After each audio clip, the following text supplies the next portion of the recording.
Welcome to Music Alive North Shore. I'm your host, Paul Norman. For those of you who've seen the show before, you know we bring some of the best musicians in the North Shore right into your home for a live concert experience.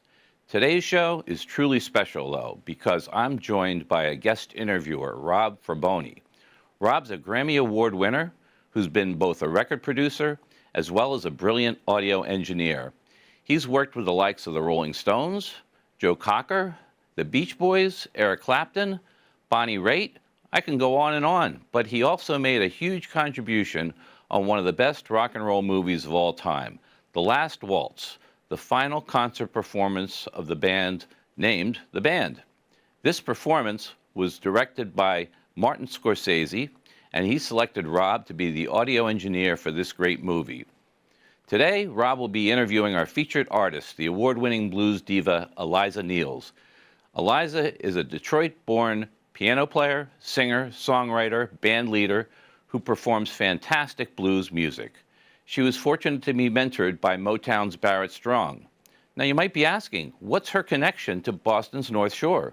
Well, let me tell you, when you see her amazing live performances, you're going to recognize that her band is made up of some of your favorite North Shore musicians. In fact, 3 of the performers that she's had on her band, in her band, have performed on previous Music Alive North Shore shows. So therefore, Eliza deserves special recognition on Music Alive North Shore for promoting the vibrant North Shore music scene. Welcome to the show, Eliza. Thank you so much, Paul. It's an honor to be here. I've been watching your show saying, I gotta get there, and you've been such a supporter, and I appreciate Thank you. all your help for the blues and everybody out there doing it. Well, let's get right into it. I'd like to start with a song that you can do an acoustic performance for us today. What song would you like to start with?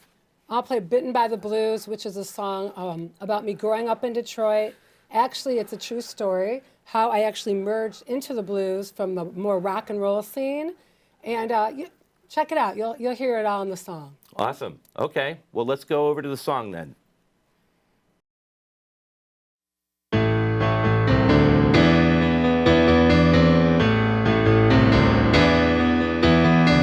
Born in a town called Detroit City, singing with my sister, looking oh so pretty. Daddy was a military man, didn't like this girl singing in a rock and roll band. One night baby got a hold of me, he set my soul on fire, he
Thank you, Eliza. That was a really great way to start the show.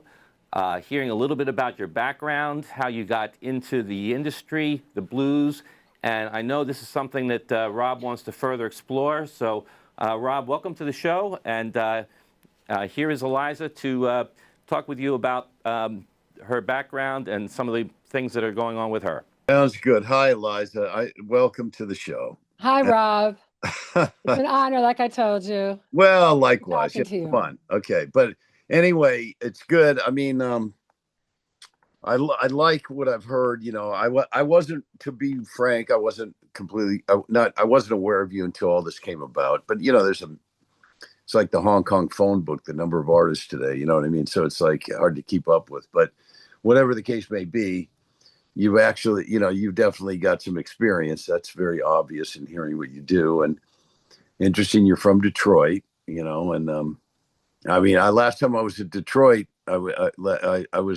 to Motown Studios. I mean, this is like, I don't know, 20 years ago, just to see the old thing. You know, it was just amazing to see how small that room was where those records were recorded. Yeah.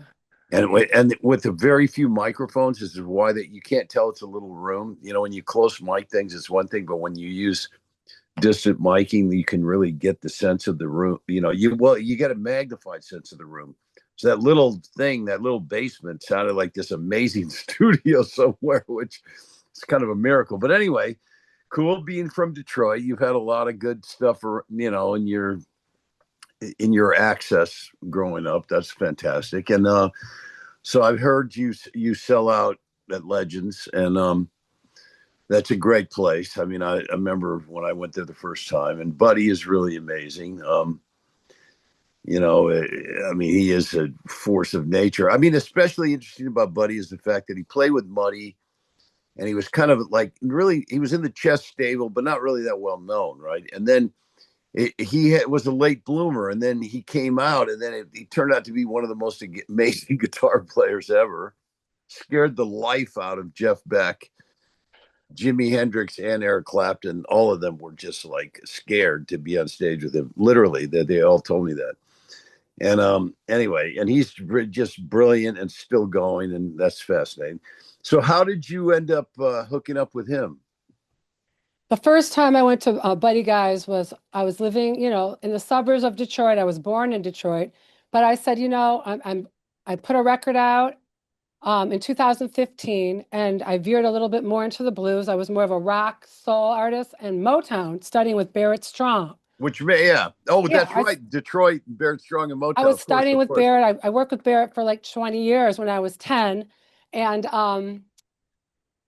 we've written over 60 songs together. I co-produced. Really? Yeah, Wow. I co-produced his album Stronghold 2. Everything I release is on B.B. King's Bluesville and Sirius XM since 2015, that I wrote and produced with a friend of mine from Detroit. Anyway, under the tutelage of Mr. Strong, he said, you should go to Buddy Guy's and play. So I released this album called Breaking and Entering. It got right on B.B. King's Bluesville. So I said, I got to play Buddy Guy's if I'm going to be accepted in this genre on the radio. Let's go do it live. You know, of course, in Detroit, I was doing it, but Chicago is another story. So Yeah, we sure. went to a jam night, and he heard me sing, and he said, you can come back and play. And Marcel Maddox is his booking guy, and the family accepted me. And then I've played there at least 5-6 times, standing room only, and I was very terrified. Well, no, I get that. And he was obviously but I drawn sang, and he loved it. So. He was drawn to you, which is amazing. Yeah. That's a big endorsement. You know, it was crazy though. You know how it is being in a room with him, and then I was nervous to sing in front of Barrett as well. Well, no, I bet. And what's funny about Barrett Strong is that original version of Money. This is a funny thing for me to say, but I'm going to say this. I'm a drummer, and that's where I started with all this. That tambourine part on Money is the baddest ass tambourine part ever recorded on a record. I am dead serious. I mean, it's amazing. And my good friend Blondie Chaplin, who's from South Africa, like he pointed out, he's the guy that sang Sail on Sailor. He pointed out, I already knew this, but then we were listening to it together. He said, can you fucking believe this? And he said, And then he got a tambourine. He was figuring out you had to like hit it on your chest and shake it around, do this whole fucking maneuver to get that thing. But it's like, I mean, what a funny thing to bring up. But God bless No, Barrett that's true. Strong. They had And they what had a trick. great gift to be able to work with somebody like that. That's amazing. Well, the story, real quick. I know we don't. I'm at Good Bodies, a health food restaurant, singing with my sister in the back, like that song I just sang. It's really true. In walks Barrett Strong. I had no idea of Barrett's name because I knew Marvin Gaye and No, I Temptations, understand but why. like, and he's like, I'm Barrett Strong. I wrote all the songs for You Temptations. weren't born when that song came out. Yeah, I mean, I come no, I was not. on. I mean, come on. Marvin, yeah, and he just told me that, and I went, yeah, sure. I didn't believe it, Rob, and Yeah, so no, I bet. I But didn't believe it. And he said, that "Come had to to my be house. a Yeah, great come to my house, experience. and I'll record you and your sister. You sound great." So I looked him up in the, wherever I looked. I think it was an encyclopedia. And no, it wasn't. It was on the computer. It was him, Barrett Strong. So we went to his house. He had 90,000 gold records on his walls, a beautiful grand piano. We sat down and played him a couple songs. He signed us to his label, Blair Records. And then that started how he said, you really should sing more blues. You sound, he loved Bobby Blue Bland, Etta James, all that. And I know you know Etta. And so the raspy to my voice, he said, you were born to do this. So we just started doing that, writing all kinds of songs. I've been No, writing it's songs great. for I mean, years. it's a great gift. I mean, to have that kind of chemistry with somebody like that, you can't. There's It was nothing to crazy. substitute for the value of that. But anyway, Yeah. so yeah, so Buddy is interesting. Like I was saying about how it's amazing that he put up with what he went through in those early days of being kind of sublimated at chess and didn't let that break his spirit, and then showed what he could actually do. And I mean, he's one of the ones. I mean, he's Yeah. no question about it. Yeah. It's just so funny how Jeff Beck is so amazing, and Jeff Beck was scared to death to have to go on stage next to Buddy Guy. I Scared believe to it. death. And I mean, this is not, it's like Levon Helm saying that he was proud to be in a band where Richard Manuel was the lead singer, and like, look who's talking. And the same thing goes here. It's Jeff Beck is that intimidated by Buddy Guy. I mean, anyway, it says a I am. lot. I'm on stage with him, and he comes up there, and I'm shaking. Like, I mean, I'm I'm laughing because sure. he's so nice, but I got to actually sing with him. And he, you know how he is. He comes right up to you, and I'm like this close to Buddy Guy's face, singing back and forth. And it's just, there's Thank, nothing like Buddy Guys. no, and thank There's God you don't. nothing. It's a tempo. Yeah, no. Thank God you don't have an aversion to polka dot shirts. You know what I mean? Yeah. But anyway, I was thinking about finding a dress. But I met Mick Jagger too. Let's just go one step further. I did a Mystique Blues Festival invited by Joe Louis Walker. oh I'm yeah, singing on stage and Mick Jagger's dancing because he lives there. no. I know very I mean, well. I'm just tripping out because I hate to say it, I can die now, but I don't want to say No, but no, you really can't because I mean, not yet. I know there's more. I got to tell you something really interesting. So Chris Blackwell, who's founded Island Records, he said something to me once. This is a conversation about Grace Jones, right? So John Pagazzi was this photographer that photographed Grace Jones as a model, right? So then Chris had the idea he said, she's really something, I mean, to look at. And I wonder if she could be a singer. I mean, believe me, this is the craziest thing, right? I mean, there's no indication she could be a singer. Right. And so he decided to take this experiment. So anyway, it went very well and everything. And the thing that's interesting about it is that Chris said to me that it cemented this thing that he had noticed years before, which is that talent isn't really the biggest issue here. It's image, attitude, and songs in the reverse order.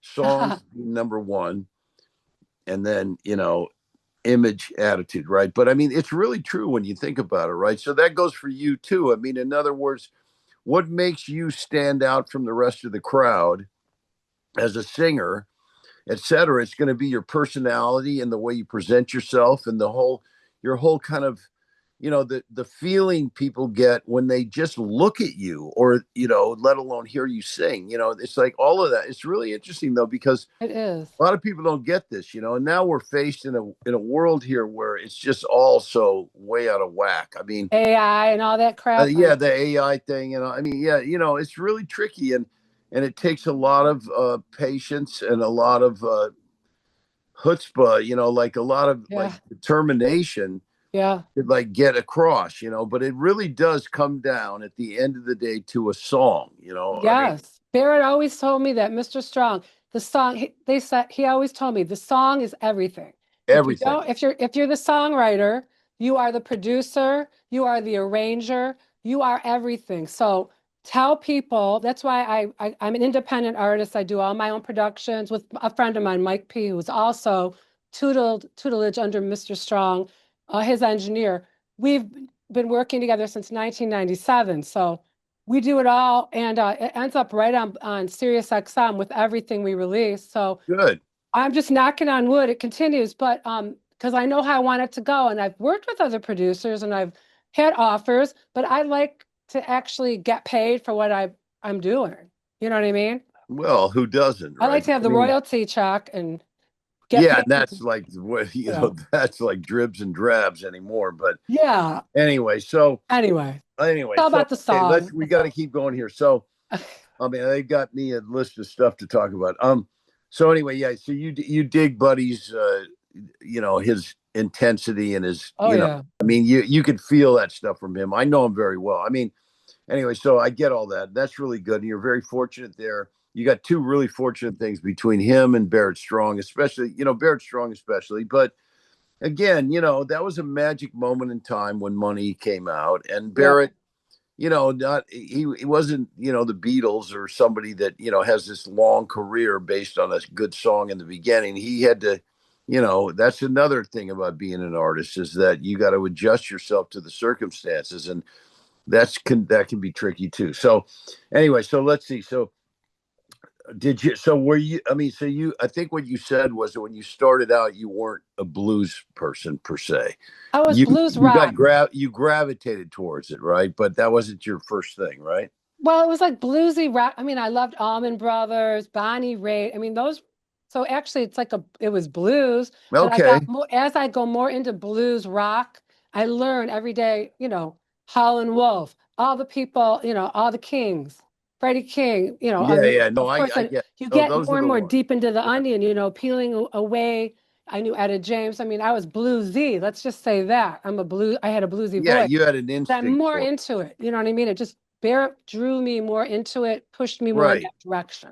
No, and I mean, the thing is, it's a very, there's a lot of depth to that, whereas there's the other genres of music that are just like the toy business, flavor of the month, it's popular Yeah, 2 months and there's a new toy that comes out. Chris Blackwell used to say that about the music business in London. It was like yeah, the toy business. But anyway, yeah. so okay, so then uh okay, we've covered it there. I'm sorry, I'm reading from these questions, but here okay, okay, there was a question about the most valuable lessons that Barrett taught you.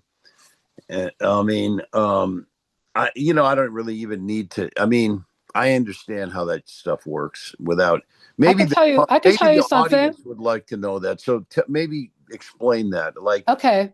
The yeah, most well, for valuable somebody lesson. coming up that's looking to work with people that are like Yeah. legends, and what can you tell them that's interesting information?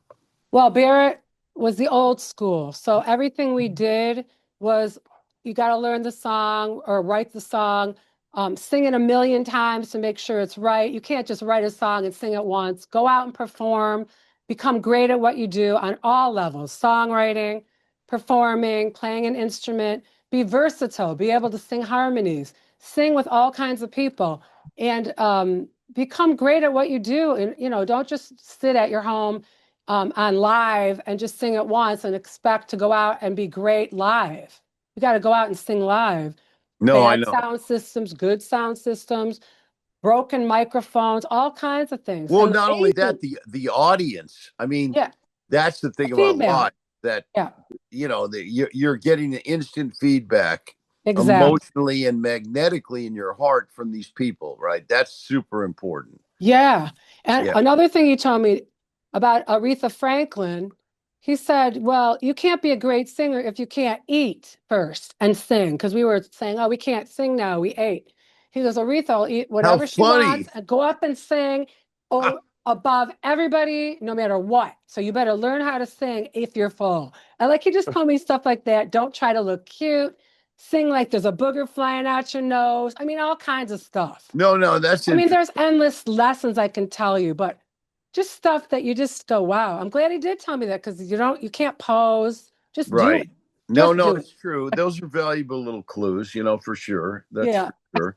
Um, But write a good song. That's the main thing. And oh, wait, write a hit song so you don't need a pen to remember your hook. well, How about that? If you lose your that's pen, it's in your that's head. funny. Yeah, but I That mean, was a good one. nobody sets out to write a hit song that ever becomes a hit song. I mean, hit songs come out of who knows the hell where, but I mean, it's Right. just that moment of inspiration. You can feel it I mean, like I know as a producer, when I get a song, like when I was working with Jennifer Warnes and we were looking for this, Clive Davis had me going on this hunt for a number one song. And, Uh-huh. when you hear the song, you instantly know it. You don't even have to think twice. You just go, you get the goosebumps. You're just like, whoa, this is it. Like, Yeah. but that only happens every once in a while, right? So, I mean, that's a whole thing in itself. I mean, it's how it's also deciding when you're going to cover a song to get to a certain place, which you've done covers, Yeah. or it's going to be about your own songs. And I mean, look at all these bands, like, I mean, really the Beatles, even, the Rolling Stones. It was all covers, because it's like how you by doing covers, and if you really get into the intricacy of the song, you absorb all the things that make the song great. I mean, Yeah. whether you're consciously aware of it or not, it's getting into your subconscious, and it's like you're learning something For important, right? sure. For sure. For sure. Yeah. And I think you get that, so Yep. okay, so now so you've done a lot of you've done a lot of writing, you said, with Barrett and them, and Yes. and had a certain amount of success with that, which is great. And okay, that's good. Okay, now, and you worked with Joe Louis Walker and Papa Chubby. So I know Papa Chubby. I don't know Joe Louis. Of course, I know who he is, but I never met him. But yeah, Papa Chubby's an interesting one, But how was that experience? Well, it's great. Well, the dearly departed Joe passed away last year. Right, I Um, know. and I got the chance to work with him. He's a genius. I mean, I did Black Crow Moan with him and a song called that I wrote, Devil Don't Love You. But he has that voice that just enhances whatever you do. So it made my song Black Crow Moan just so much more. Yeah, And great. I'll never forget what he did. I just said, sing, wherever you want. And he sang through the whole thing. And I used like his voice throughout the song, singing the hook, and it just made it so magical. And it was on Bluesville. And also, he's just a great guy. He invited me, like I told you, to the Mystique Blues Festival, where you never know where this dream of mine, I never expected to have it take me to the places it has. It's just truly been a magical experience. It's been hard. It's very, very sexist, and it's very, very ageist, and it's very, very misogynist. I mean, I already said that, but I'm just saying it's hard. No, You no, have to listen, like there's no it's question it's hard. no I mean, bull. It's like you have to get up every day and go, hey, it's like pushing a boulder up a hill, that, I mean, at the end oh, of the Papa day. Chubby, let me tell you what happened. I had to stalk him till he talked to me, and now we're friends. But I like was trying to meet somebody because I moved from Detroit to New York area, well, New Jersey. Right. I'm like, oh, who's this Papa Chubby? I've heard of him. Let me go meet him. So I was trying to sit in with him. And he kept saying, yeah, yeah, yeah, whatever. I finally said, hey, don't be afraid of a girl from Detroit, man.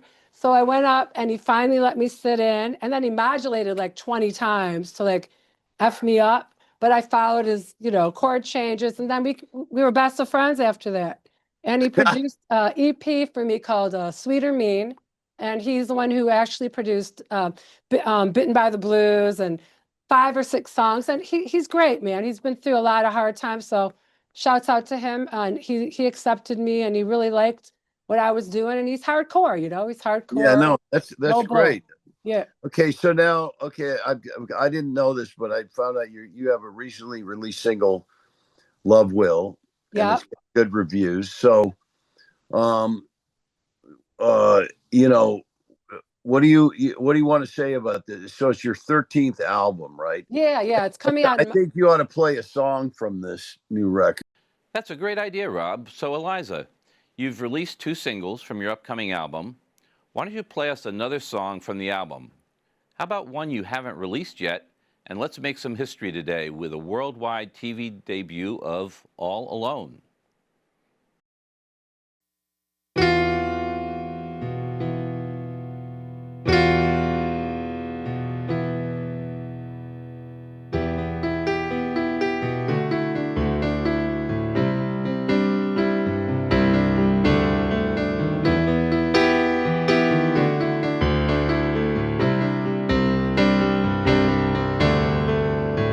Looking for you every day and every night. Oh, where can you be? You keep on disappearing from my eyes. Oh, won't you take me to the place that I always longed to be? A place called Serenity. Oh, where can you be? I'm all alone in my dream. Oh, won't you rescue me? I'm all alone in my dream. Oh, won't you rescue me?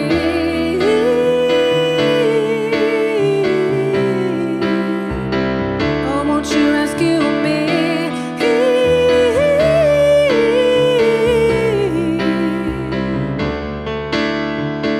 I want to be in the key stream of life inside the galaxy.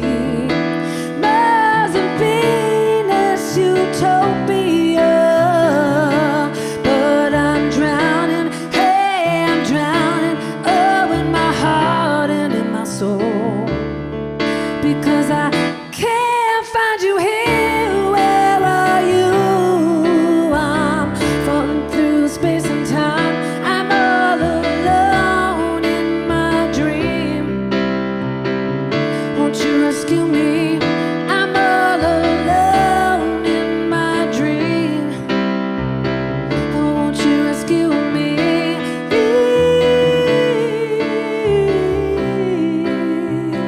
Oh, won't you rescue me?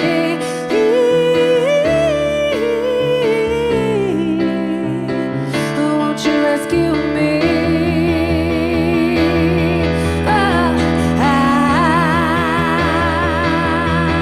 Hey, yeah, I need someone to love me, someone to hold me, someone to rock me up so slowly. Someone to love me, someone to hold me, someone to rock me up so slowly. Someone to love me, someone to hold me, someone to rock me up so slowly.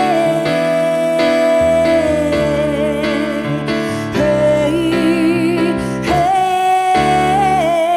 I'm all alone in my dream. Oh, won't you rescue me? I'm all alone in my dream. Oh, won't you rescue me?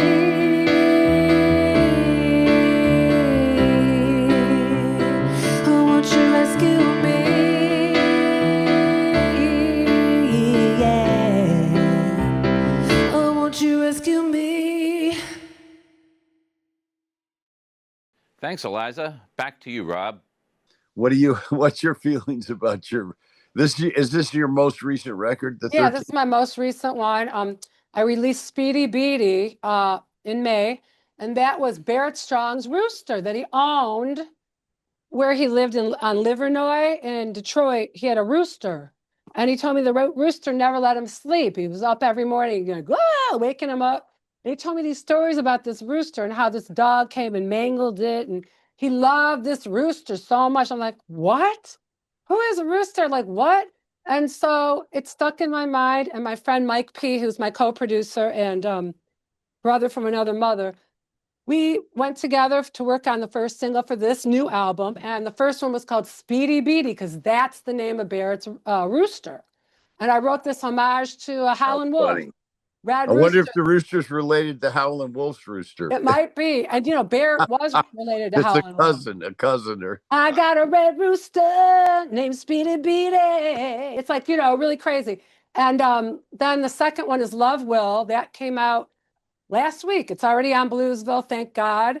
And that's another one about how effed up our world is, and all you need is love. Another way to say it. boy, and that wasn't that the most important song almost.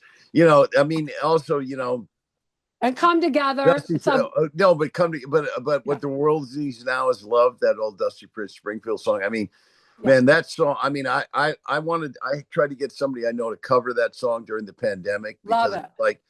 it's like what the world needs now is love. I mean, I love those universal messages that's timeless stuff, which I love. Well, that's what this song's about. I guess we got to keep moving here. So, okay. All right. So now, I was going to ask you, how do you write on a piano or a guitar, or do you play guitar? I play 3 chords, but I write a little bit, but more keyboards. Piano mostly. Yeah. My friend Mike always he comes up with these riffs and stuff, and he sends them to me. Yeah. That's always a great thing to have a collaborator like that. But I mean, generally speaking, you write on keyboard? On my piano, I have a real old piano. It's kind of out of tune, but I love it. I've written every song that's worked out for me, so I don't want to give it away. I feel weird about it. No, I love that it's out of tune. Brian Wilson used to have that thing the piano tuners use, and he would come and detune the piano intentionally. Yeah. And to get a certain sound out of it. But I mean, but it's really weird. I mean, I'd never seen anybody do that before. And it was fascinating. He said, how you have a tack piano and it's not exactly in tune and it has a character, like on some of the Beatles songs. And a lot of people have done this. But anyway, that's interesting. So, hey, Rob, I got to tell you, Barrett Heard It Through the Grapevine on 2 working keys on a piano. I believe that. Da, da, da, da. Okay. So Barrett was one of the writers. Something to that, having a effed up piano. I didn't know that. Yeah, he told me he went to Chicago. Do you know the Berry Gordy story with Holland Dozier Holland about the soap operas? About the soap operas? Which one? So Berry Gordy told them to watch How the World Turns. Okay. There were 3 soap operas, and do you know that you could take a lot of Supreme's titles, a bunch of Motown songs. Those lines came directly out of the soap operas. Oh, I believe it. Can't Hurry Love, Stop in the Name of Love. I mean, I could go on and on. Isn't that interesting, though? What a fucking great idea. I mean, it is. It's amazing when you think about it. It's so simple, but wow, It is. But sometimes when you have too many choices, it's not good. No, of course. But I just love that. I always come up with something. The astuteness of him realizing that there are these lines in these soap operas that really stuck. And then those would make great song titles. And then you got a song title. And then from there comes, because when I did Sail on Sailor with the Beach Boys, there was this song and all there was a title. Yeah. There were no lyrics. And the title kind of came to you. Made the vibe of the track related to whatever, some unknown quality of what Sail on Sailor was going to mean. And then Jack Riley, the Beach Boys manager, Carl Wilson's, it's 10 o'clock in the morning. We've recorded the track. We've done all these overdubs. Jack Riley, the Beach Boys manager, shows up. And Carl says to him, Jack, listen, we got this song, Sail on Sailor. Would you take a shot at writing some lyrics? Do you know that he sat down at the piano and wrote the lyrics for Sail on Sailor in 20 minutes? Amazing. And then Dennis Wilson came in, and he showed up and Carl asked him to go sing it. And then he's out there in front of the microphone. He sings the first verse and the first chorus, and then he puts his hand up and says, hold it, you guys, hold it. I can't do this. And Carl says, what do you mean? He said, well, I got a new board out in the car. And all I could do is think about going surfing. So I'll see you guys later. And says goodbye over the microphone and goes out the back door of the studio. And then Carl turns around to Blondie Chaplin and says, Blonde, you want to take a shot at this? and Blondie did 2 takes, and Oh man, that's the vocal. that's amazing. That's I how know it it's works funny how that stuff sometimes. When it's happens, right, it's right, right? Yeah. Yeah. No, it's magic, There's Yeah. the magic's a big part of all this. Yeah, Okay. it's a big part. I Yeah, agree. yeah. So, all right. So now let's see. I'm sorry that we're trying to push this It's along, okay. but It's anyway, fun. no, you're sweet. You're sweet. So then, okay. Another question that was of interest is that and this is a very important question for people watching, is that you're an independent artist, right? And Yes. the most of your career anyway, and Mhm. so how has the changes, and there's been a lot of them in the music business, affected you as an independent artist? I mean, in both a positive way or possibly a negative way. Well, after the pandemic, when all the gigs got canceled, it was almost impossible to like take a set band around with you, right? So I have Right. different musicians in different cities. Yeah, pickup bands like Chuck Yeah. Berry. Yeah, Right. yeah, I was like, they used to say, you're like Chuck Berry. I'm like, what? I like didn't know that fact. So I looked it up. I'm like, well, I guess I am. I go to towns, I find the best musicians I can find, give them the links. We get maybe one rehearsal and we do it. Like I went to yeah. Spain and did that. That's Took brave. my key person from here. I did that in France. I had some people over there I met from Mystique. Then when I do Florida, I got Florida guys. I do up here, I got the best Boston Blues Society. I've met them though in the whole plight of the blues. So I knew Right. who I wanted to use, and it's worked out. So No, I get it. I mean, it, no, it's an art actually to be able yeah, to and I like the pull it different off. sound too. Each place, it's a little different, but it's No, great. I know, but it teaches you a lot about what matters and what doesn't, and Yeah, and some of it matters a lot, and some of it you're making compromises by having a pickup band. But on the other yeah, hand, there's a positive side where you learn a lot, and people bring something fresh to the situation, and exactly. there's something about that too, right? So And that's that's the really only way I could do it because I can't afford to, no, of you course. know, the same people get hotels from all the time for that No, whole no, few yeah. I mean, weeks. believe me, you don't Way have too to. hard. Yeah. Oh no, that's right. You're not explaining this to me. You're You explaining, totally get it. but I know very well what you're saying.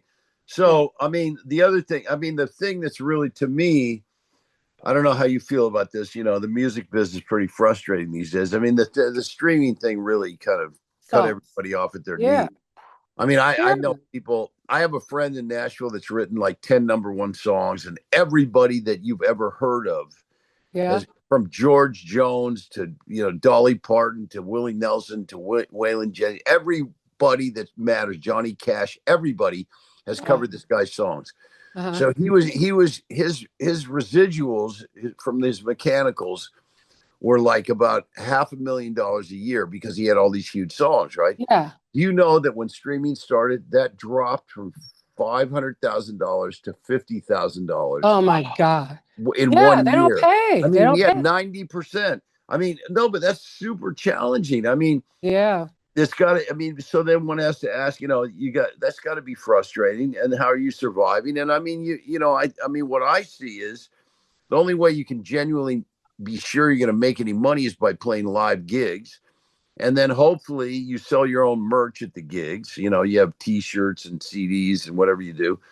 But I mean, other than that, it's Well, damn Sound Exchange frustrating. pays. That pays from Sirius XM. That's the only thing that pays really good. That pays. Right. No, I know, which is But good. Spotify, I have almost 2 million all the way. It's nothing. It's like what? I don't know, a couple, maybe 1,000 a month. I don't know, but I do. I The remember gigs. Bette Midler said she got 3 million streams on a song, and what she got paid from streaming was $113. Yeah, it's a joke. It has to be a No, month. it's a very unfortunate Well, joke. can't we got to figure that out. But I figure do your set gigs, you try to make more money live, do the sound exchange thing with Sirius XM and sell merch. I have jean jackets that cost No, exactly. I mean, yeah, that's what you're saddled with now. yeah. I mean, That's remember, what I I grew do. up when this was totally different, right? Yeah. I mean, and when I was starting, I mean, the Beatles, when they signed to Capitol Records, only had 5 points. I mean, that's like so unbelievable. I mean, to where that all changed, but it's all changed. Yeah. But it's good you're adjusting to it, because I mean, I Yeah. find a lot, especially new artists, like people trying to start out, it's really tough. I mean, so hard. how do you get gigs when nobody knows you? You got no, I mean, it's just everything is working against you. It's like, it's so difficult, you know? It really is. I don't know. I mean, you just I mean, find a luckily path and keep yeah, going, you you're know? old enough Doors that, will start to open if you're doing the right thing, I think. You know what I mean? They'll start to open and you got to figure out smart ways to do it. And you no, I kind of know. have to be the Yeah, jack you of got to all be trades. really inventive and creative and Yes. resourceful. I mean, absolutely important. So, what in the course of what you go through in your process between writing, recording, performing, et cetera, what's the most uplifting thing for you? I mean, like, what really like gives you the juice? When I see the audience and like maybe they're crying over something I said, and then after we hug and we're together and I'm singing and they're singing with me and the band is all having fun and we have this like beautiful moment on stage and that's what it's all about. And now No, okay, great. that's No, but it. I That's asked the it. question because the people, like I said, you know, I think it's important for people that are coming up to really understand, get a perspective from somebody like you that's gone through the process. And I mean, Yeah. because it, like we've said, it's so discouraging. You just think, you know, I really want to do this, but all the circumstances are, you know, really making you wonder if you should give up, right? And I mean, Right. so that's why the things you're saying are really important, you know? Yeah, it's like a healing thing for me. And then I'm healed by healing them. So it's like Of this. course. It's just, Yeah, you that's know, how it works. Yeah, it's on yeah. another level, really. I can't even, it's No, major. no. I get that. I Yeah. mean, so you have a little studio of your own? Well, just in my loft, I have that beat up baby grand.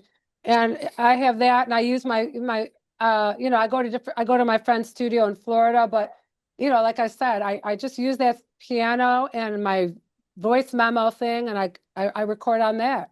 And then I Yeah, take the yeah. demo to my friend and we do it all.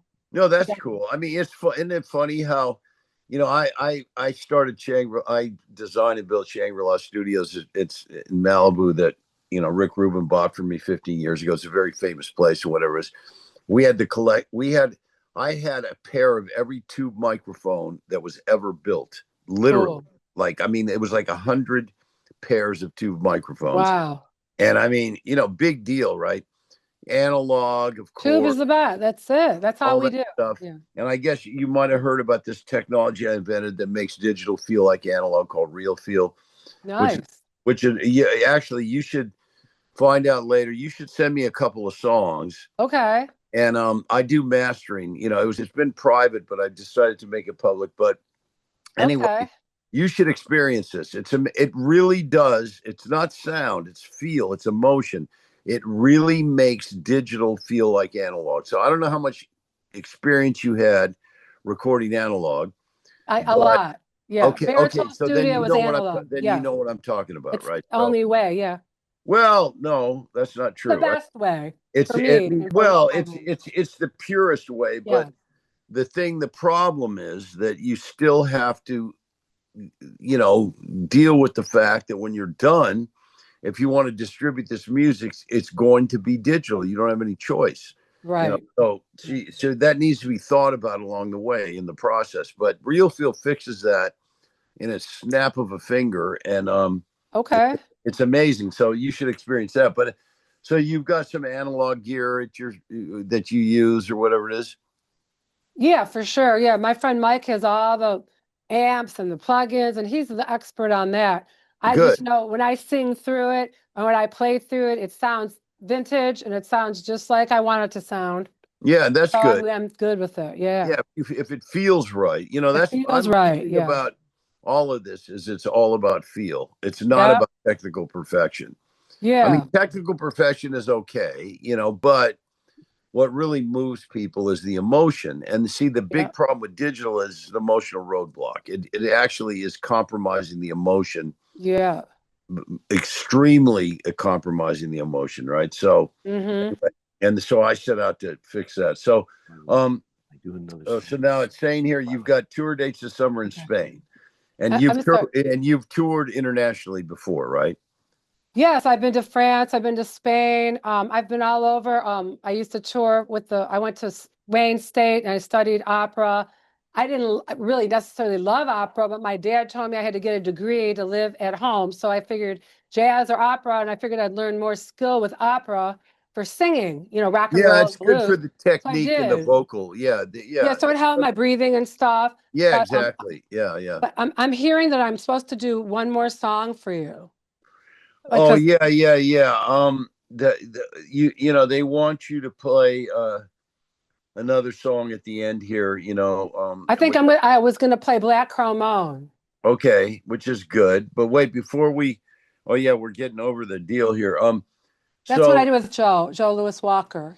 so Yeah. you're doing a show in New England in Portsmouth, New Hampshire, right? So Yeah, tomorrow night. It's almost sold oh out. If wow, you're so you what are come you on doing this down. with a band, or are you doing it solo, or Oh man, I have the hottest guys from Boston and New Hampshire area. that you Bruce Graham. drew Yeah. in? As they're not traveling with you, but you said they're the hottest, so you've worked with them. I drove in from Jersey, but they're here local.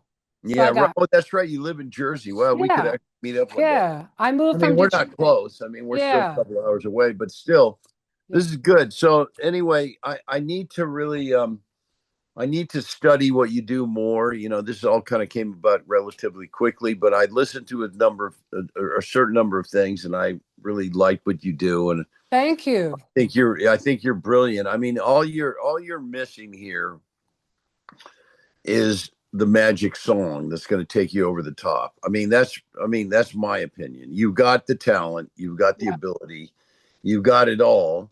You're also like a lovely person to talk to, which Oh, I'm thanks. You and too. no, which is good. It helps. I mean, personality is important. But anyway, but I think yeah, it's just like, I just love that you are so driven and keep at it the way you do. And that's a big message to people watching this, is like that's the thing that it boils down to. There's no substitute for that tenacity. I mean, it's really not an easy road. I mean, No. but it's even more difficult being an actor. I mean, this is hard, and being an actor is like this times 3 or 5 or whatever. I mean, but it's just that tenacity and that determination that I am going to do this. I have something to say, and I am going to do this and make it work. I mean that's the thing you got to hold in your head, right? I mean, would Right. you agree with that? Yes. It's just Yeah. something I want. I was born to do it, I guess, because so many people are like, my friend, he was dying of cancer, and a song I wrote called Something's Better Than Nothing with Barrett Strong. It has a line, you didn't wake up with no tag on your toe. And the guy's like, I was Oh thinking wow. that, and he woke up with no tag on your toe. That's the line. And Yeah. he's like, I love that line. And he put it in his obit. He Wow. passed away, but that's what kept him going, because every day he'd look and he's like, oh, I didn't wake up with the tag on my toe. How wow how wow, Like wow, that's stuff like that is like, that's interesting. so, and Barrett had those one-liners for days. No, I know. Like I Yeah, wrote everything down. Everything he said, I wrote down. And like I'm gonna put a book out too about it. the other guy that I knew really well is Bobby Charles. He wrote Walking to New Orleans, and Uh-huh. he wrote, See You Later, Alligator, and like Oh yeah. he was a guy about expressions. Like we would sit around, me and him and Rick Dankin would sit around hanging out talking, in the day, doing drugs and drinking. I mean, not like nutsy, but you know what I mean? Just those days in the 80s. And, Uh-huh. and Bobby would say, somebody would say something, and Bobby would say, that's the song, and he'd write the line Right. down.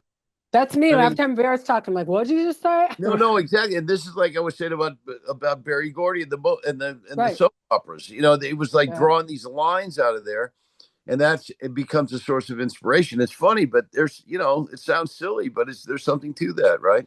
Yeah. Yeah. I Yeah. mean, I saw Barrett. He did that Heard Through the Grapevine raisin commercial. He showed me a check for $500,000 for that one commercial. I go, I want to do this. Oh my This is God, a what I'm doing. raisin I mean, not for the commercial. Heard money, it but through great. if you could turn into that, why not? If you love it. that is What? what a great story that is. Oh my God, What? that's You so said, funny. I heard it through the grapevine. Yeah. No, I Amazing mean, commercial. And oh then my, that is so. I mean, really, it's sort of like that's an. I wish I thought of that. One of those things. right, he said he heard someone saying that in Chicago, and he's a very observant man, and he just watched people and look, and someone said, "Yeah, I heard it through the grapevine, blah blah," and then he had that, and he showed Norman Whitfield, and then he's like had those two notes on the piano, and like the stories are just like what, like you're like no way, are you serious? Like these I know. stories, Well, yeah, it's it's really too much fun. to like even like you're like well. Okay, and it's true. Like you just don't believe it. But there's a million more stories like that of No, how. I know there really are, and it's so funny when you hear them. I mean, especially coming out of the mouth of the person that was the one, like Yeah, and he Barrett. tells me, I love your hooks. I love your songwriting. He really believed in what I was doing. He was such a great mentor. I learned so much from him. Oh, you're very fortunate with Oh, that. it's just I can't even. That's how I know how to produce from him. And yeah. I mean, that's something that I kind of question. You know what I mean? Produce. I mean, I mean, I for think me, a better I produce for name for me. a producer is a reducer. I Oh, mean, okay. I mean, literally. I mean, and the people that, there's producers that want to put their fingerprint on things. I mean, Phil Spector's the greatest example. Whoever Oh, he worked with, Phil Spector was the artist, and the yeah, person singing the song was the singer, right? right. And then there's other people like Daniel Lanois is a good friend of mine, but his productions have a fingerprint. Like you hear Daniel Lanois record, and he produced it because Right. he puts that brand, that sound on there. See, I'm not that guy. I'm a guy that like is kind of more amorphous, and like I try to draw out the individual artists and understand what makes them tick and create Right. an individual sound for them on a That's particular good. That's project. good. Not try to put a stamp on it, and so everybody hears it and says, "Oh, I know Rob Fraboni produced this." There is a thread, which I'm hearing a lot from people. I mean, I've been doing this 55 years now, so I mean, I get a lot of feedback. But I mean, there is a thread, but still, my mindset is to try to draw the artist out, Well, that's try to good because understand who they are, yeah. what they're trying to say, and figure out the best setting for them to do it. I call producers professional party throwers.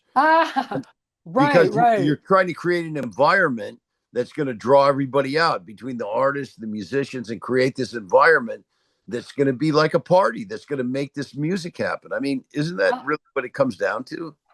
Yeah, it totally does. And we got to have a party because right now I heard we got to wrap things up, but I'd still like to talk to you sometime and have part two to this party. You know what I'm No, saying? we should get together. I think that I think I'd love to hear some of your new material, and Okay.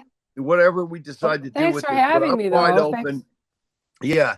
Have Paul give you my number and email, whatever it is, and get in touch with me. And that'd be great. Let's do this. I really respect you. And I think you're really, really very, very, talented, and, you got everything going for you. And you also have a great attitude and a great work ethic. And that's super important. Well, So thank you. God Thank you bless so you for much. that. I respect that very much.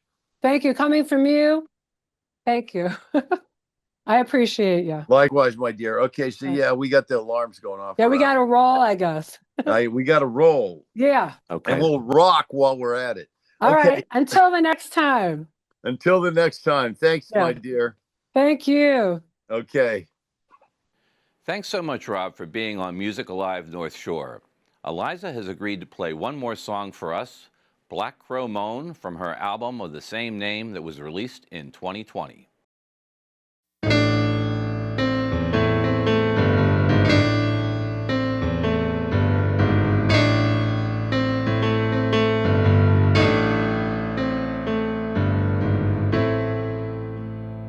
Mama tried to save me. Daddy always blamed me. My sister made a pact with the night, escaping all the fighting. Music was my lightning, yeah. Everything gonna be alright. Everything gonna be just fine.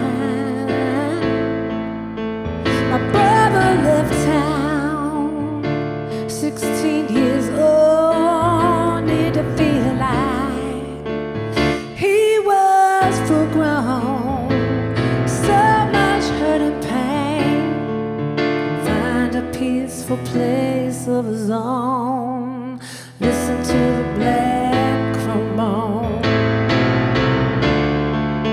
Listen to the black trombone. Listen to the black trombone. He cries on. Listen to the black trombone. Listen to the black trombone.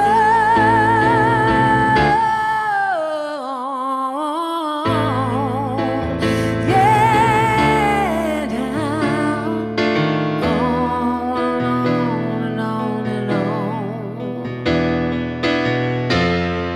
The change is coming. No one left to be running. Put your hands in the sky. Spread your wings and fly. Ooh, house of pain burning in the rising sun. Mama, mama, tell me why you never, ever, ever ran. So much hurt and pain, burning holes through my brain, but the song remains the same. Listen to the black trombone. Listen to the black trombone. No, no, no, no. He cries on. Listen to the black trombone.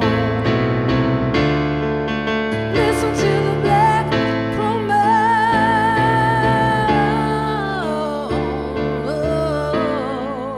Listen to the black trombone. She cries on. Listen to the black trombone. La la la la la la la la la.